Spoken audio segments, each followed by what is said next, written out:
I genuinely used to struggle to stay focused on my work for any longer than 10 minutes. This was back in 2013 to 2015. There would be so many other things going on around me every time I tried to study, from social media to YouTube to email notifications, just so many distractions, and I really struggled to focus.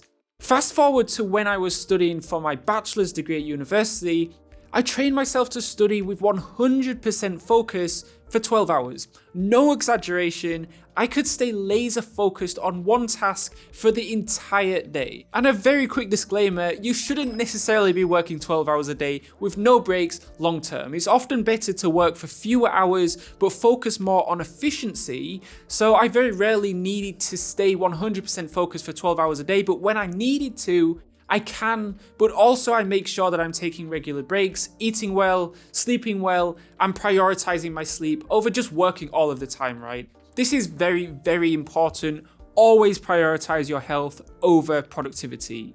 So how did I go from struggling to focus for even just 10 minutes to be able to stay focused for 12 hours a day? I used a very simple yet very effective 5-step system that anyone can implement, starting with step 1, preparation.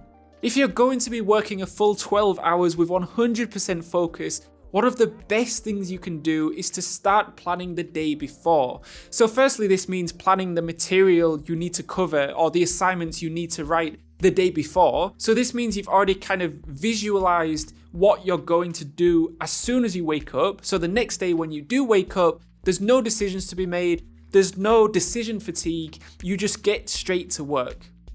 The second part of preparation is about managing your energy levels, not your time. So energy levels fluctuate throughout the day, right? Whereas time is a constant. It never stops, it never slows down. And one of the biggest triggers of distraction and procrastination are energy levels. When you're just too tired to work, you just can't be bothered with it. And I'm sure that we've all been there because I certainly have. So the idea here is to preemptively deal with this issue before it arises. And that's one of the biggest realizations I've made with my own productivity journey over probably the last year or so. I've stopped trying to manage my time so much, but instead I now manage my energy levels. So this means the night before, I make sure that I get a good 8 hours of sleep. It's very basic, right? Just sleeping 8 hours, but it's so overlooked. And how many hours you sleep is one of the biggest factors on whether or not you're going to be able to complete the full 12 hours without getting distracted. As soon as I wake up, I also drink about 500 ml to 1 litre of water because dehydration is a major cause of fatigue. I also go to the gym for an hour in the morning because, at least for me, it wakes me up and puts me in a productive mood. So there is a fair bit of preparation when it comes to being able to sit down and work for 12 hours straight. But I found by doing all of these things, by making sure that my energy levels are at their optimum, it makes a significant difference when it actually comes to staying focused for the entire day. Step 2, split the day into 3 4-hour time blocks. So working for a 12-hour period with no breaks is not healthy, especially if you're doing it on a consistent basis, which is really why I recommend not working for 12 hours a day every day long term, and that's why I split my day into 3 4-hour time blocks. Firstly, so that I can give my eyes a rest because I'm almost always working in front of my laptop, and I can give my body a rest and I can walk around and keep my kind of blood circulating. It's just good practice to take breaks, right? But secondly, is so that I can give my brain a rest as well.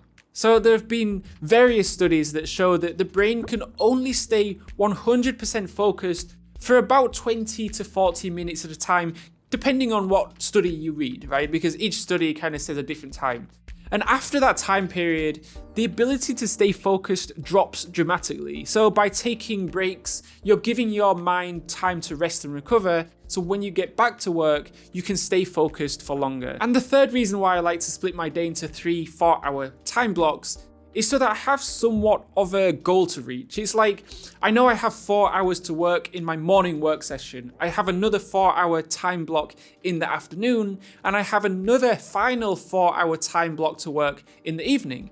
And so it's like a goal in of itself that I have to stay in a state of deep focus for that 4 hours. I've been using time blocking for years now, so staying focused for 4 hours isn't actually too difficult, but at the same time, it's not super easy either. So to me, I see it as an achievable challenge, not too difficult, but also not too hard. The final reason why I split my day into 3 4-hour time blocks is that I like to have a different location for each time block, right? So in the morning, I'll go to a coffee shop for 4 hours.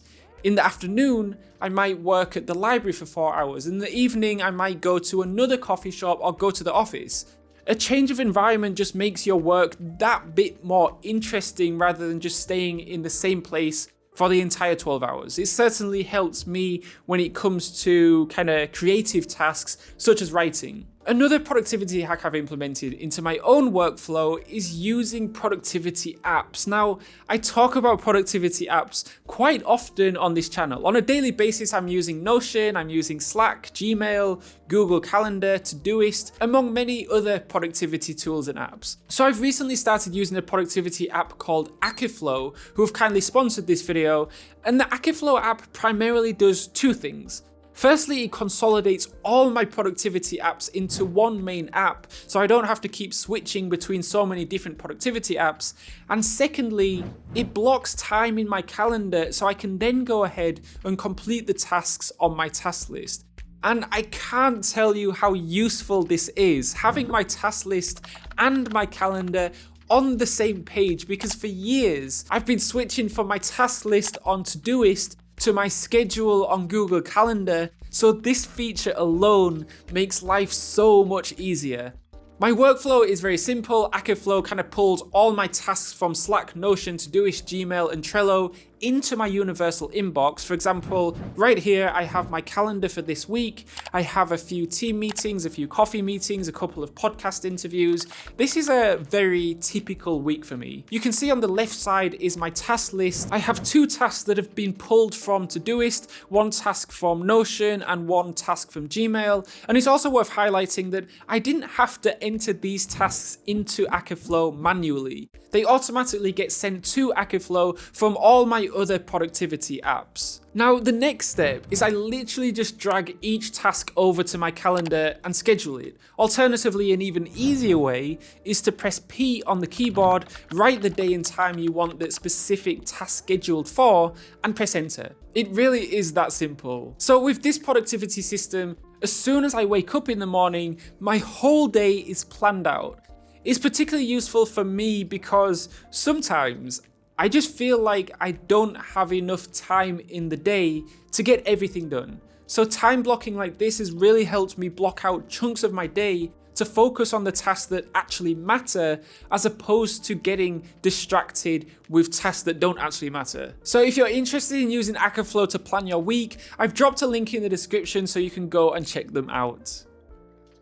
Step 3, self-imposed time constraints. So time constraints are so powerful, yet so simple, but so underutilized, in my opinion at least. I think it goes for pretty much everyone that we work better under a bit of pressure, right? It's like if you have an exam in 2 months' time, you're probably not going to start studying for it today, right? But the day before the exam, I'm sure you'll be studying like crazy because you have the time constraint of your exam approaching in less than 24 hours. It's Parkinson's law in action that states that work expands to fill the time allotted for its completion. I almost always set myself time constraints when I'm working. For example, if I'm writing a 2,000 word article, I know if I give myself the whole day to write it, it will probably take me all day. If I give myself a strict 2-hour deadline to complete it by, then I'll almost always have it completed within 2 hours. It gives me something to kind of focus on, a goal to chase if you like, and it stops me from getting distracted. Step 4, remove distractions. Now, this is one of the most basic but equally most important steps to staying focused for my entire 12 hours. It means turning on airplane mode on your phone so you're not getting bombarded with notifications. Or even better, putting your phone in another room so it's completely out of sight. It means getting comfortable, wearing comfortable clothing, maybe having active noise cancelling headphones in case there are any noises that could be distracting, like dogs barking or family members talking. I've been using AirPods Pros for the last year or so, maybe the last 2 or 3 years. And they've been amazing for helping with distractions. Firstly, it's just more pleasant for me listening to background music when I'm working, but also if the environment that I'm working in is too noisy. For example, sometimes in the coffee shops that I work, there were kind of children running around quite often and screaming quite often. The AirPods Pros do a pretty decent job of cutting out a lot of that background noise. Step 5, practice. If you're struggling to stay focused, even for just 30 minutes at a time like I used to, then aiming for 12 hours straight away is probably too big of a jump. So how I did it was, I started with 30 minutes. So I set myself a goal and I was like, okay, stay focused for the entire 30 minutes. Don't get distracted, keep your head down until the timer goes off. And after doing this for a couple of weeks, it actually started getting really easy. So then I increased it to 1 hour, then 2 hours, then 3 hours. And now I'm not going to say it's easy staying focused for 12 hours, but it's a lot easier than it was. Your mind and the ability to stay focused work in a similar way as going to the gym, right? So growing muscle takes time. It takes months, years, decades even. You can't go to the gym for the first time and expect results overnight. Similarly, with working on your ability to focus, it's really important to keep practicing, start small, maybe with 1 hour of complete focus and work your way up from there. And actually I made another video not too long ago on how I work for 4 hours with 100% focus, where I talk a bit more about how I enter into a 4-hour deep work session. You can click on the card on the screen to watch that. Alternatively, I made another video called How I Study Smarter, Not Harder, Memory Hacks. Again, you can click on the card on the screen to watch that, and whichever video you choose, I'll see you over there.